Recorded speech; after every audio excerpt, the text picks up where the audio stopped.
Bonjour à tous, c'est votre sœur Marie. Que le Seigneur vous bénisse abondamment au nom de Jésus-Christ de Nazareth. Amen. J'espère que tout le monde se porte bien. Je vous envoie beaucoup d'amour dans le nom de notre Seigneur Jésus-Christ de Nazareth.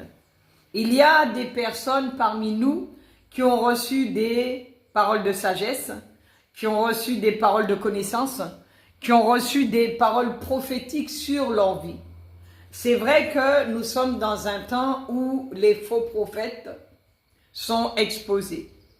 C'est vrai que nous sommes dans un temps où on parle beaucoup plus des faux prophètes que des vrais prophètes. Parce que nous-mêmes, nous nous rendons compte qu'il y a beaucoup de bêtises qui sont faites dans le corps de Christ. Mais il ne faut pas généraliser. Il y a beaucoup de faux prophètes, c'est vrai. Mais il y a encore des personnes intègres dans le ministère, il y a encore des personnes sincères, il y a encore des personnes qui servent le Seigneur en toute honnêteté. Il y a encore des personnes qui reçoivent vraiment des paroles de la part du Seigneur. Amen. Donc il ne faut pas rejeter ces personnes-là. Il ne faut pas tout rejeter parce qu'il y a beaucoup de faux.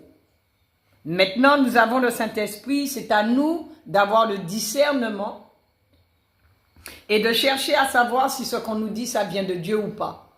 Par exemple, quand on me donne une parole, je ne rejette pas cette parole, mais je ne l'accepte pas systématiquement.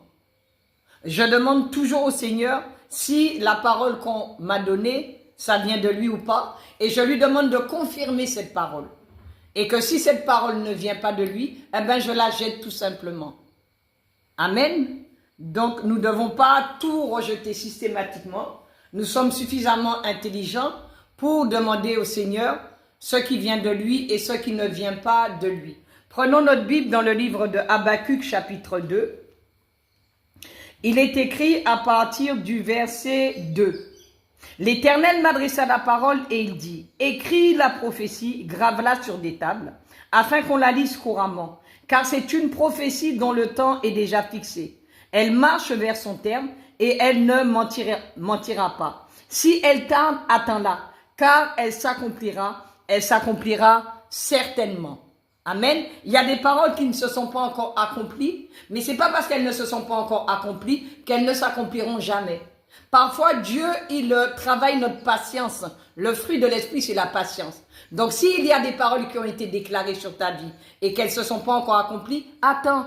Amen. Soyez bénis.